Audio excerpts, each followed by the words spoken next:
पूर्व CM Raman Singh BJP कार्यालय में डॉक्टर रमन सिंह का ढोल नगाड़ों के साथ स्वागत हुआ। करीब 1,02,499 मतों से जीते हैं रमन सिंह। ऐतिहासिक जीत यहां पे दर्ज की है रमन सिंह ने। और जब पार्टी कार्यालय पहुंचे तो ढोल नगाड़ों के साथ यहां पे ग्रैंड वेलकम रमन सिंह का किया गया है। तस्वीरें फिलहाल हम आपको दिखा रहे हैं।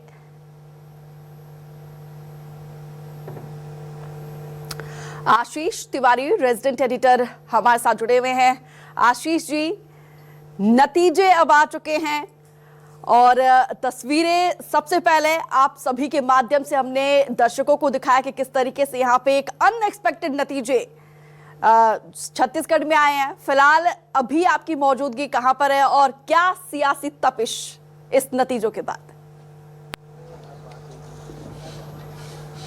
देखिए दीपिका, फिलहाल तो मैं बीजेपी के प्रदेश कार्यालय में हूं और इस वक्त जो प्रदेश प्रभारी हैं ओम माथुर, सह प्रभारी नितिन नवीन, जो चुनाव के सह संचालक बनाए गए थे मनसुख मंडाविया केंद्रीय मंत्री हैं, और डॉक्टर रमन सिंह की एक महत्वपूर्ण बैठक इस वक्त बीजेपी के इस प्रदेश कार्यालय में चल रही है। एक अपडेट ये भी है कि बीजेपी ने अपने तमाम उन विजयी प्रत्याशियों को रायपुर आने के निर्देश दिए हैं जिन्होंने चुनाव में जीत दर्ज की है, और ये प्रत्याशी जो आसपास के हैं वो तो रात तक पहुंच जाएंगे और जो दूर दराज के इलाकों से हैं वो कल रायपुर पहुंचेंगे। विजयी प्रत्याशियों के साथ कल एक महत्वपूर्ण बैठक तमाम माला नेताओं की मौजूदगी में होनी है। उस बैठक की प्रारंभिक चर्चा संभवतः आज की जा रही है। दूसरी महत्वपूर्ण बात है कि जो पर्यवेक्षकों की नियुक्ति हाईकमान करता है, पर्यवेक्षक की नियुक्ति फिलहाल नहीं हुई है।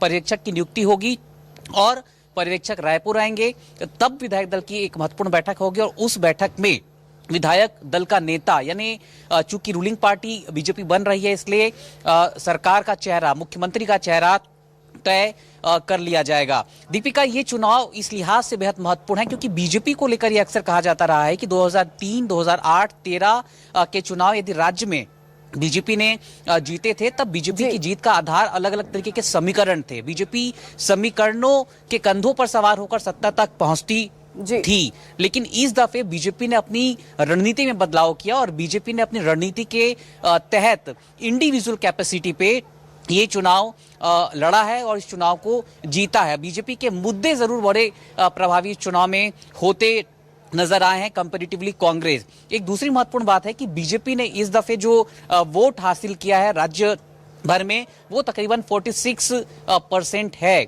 इतना वोट शेयर बीजेपी का कभी नहीं रहा है। 2003, 8, 13 के चुनाव की जो मैं बात कर रहा हूं, इतना वोट शेयर बीजेपी का कभी नहीं रहा। 2018 के चुनाव में बीजेपी और कांग्रेस के बीच वोट का फासला तकरीबन 10% का था। तो बीजेपी ने एक बड़ी मेजॉरिटी के साथ सरकार बनाने की तैयारी कर ली है। बीजेपी के लगभग 54 विधायक जो हैं इस वक्त, जो आंकड़े आ रहे हैं, बहुत सी सीटों पर डिक्लेयर नहीं हुए हैं, लेकिन लगभग 54 जो प्रत्याशी थे विधायक विधानसभा सीट के, वो जीत कर यहाँ पर पहुंच रहे हैं। पूरा दारोमदार जो होगा बीजेपी का, जो बीजेपी की इंटरनल जो बड़ी चुनौती होगी वो होगी मुख्यमंत्री का चेहरा बनाने का। हालांकि बड़े प्रभावी चेहरे के तौर पर यहाँ पर डॉक्टर रमन सिंह का नाम है। 3 मर्तबा बीजेपी की सरकार के चेहरे रहे हैं मुख्यमंत्री के तौर पर, तो एक स्वाभाविक दावेदारी डॉक्टर रमन सिंह की होगी। उसके अलावा अरुण साव है, विश्वेंद्र साह हैं, ओपी चौधरी हैं, इसके अलावा रेणुका सिंह होंगी,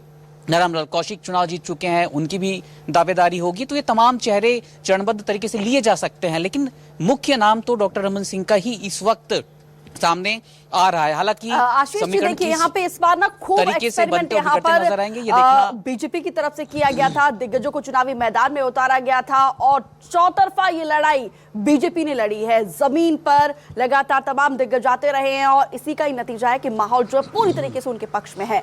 तो अब लड़ाई, अब स्ट्रैटेजी जो है सीएम फेस को लेकर बन रही होगी। मीटिंग का दौर भी लगातार शुरू हो चुका होगा। तो क्या ये नाम जो है चौंकाने वाला हो सकता है, जैसे बाकी राज्यों में बीजेपी की तरफ से अक्सर ऐसे नाम सामने आते हैं? जीत वाली।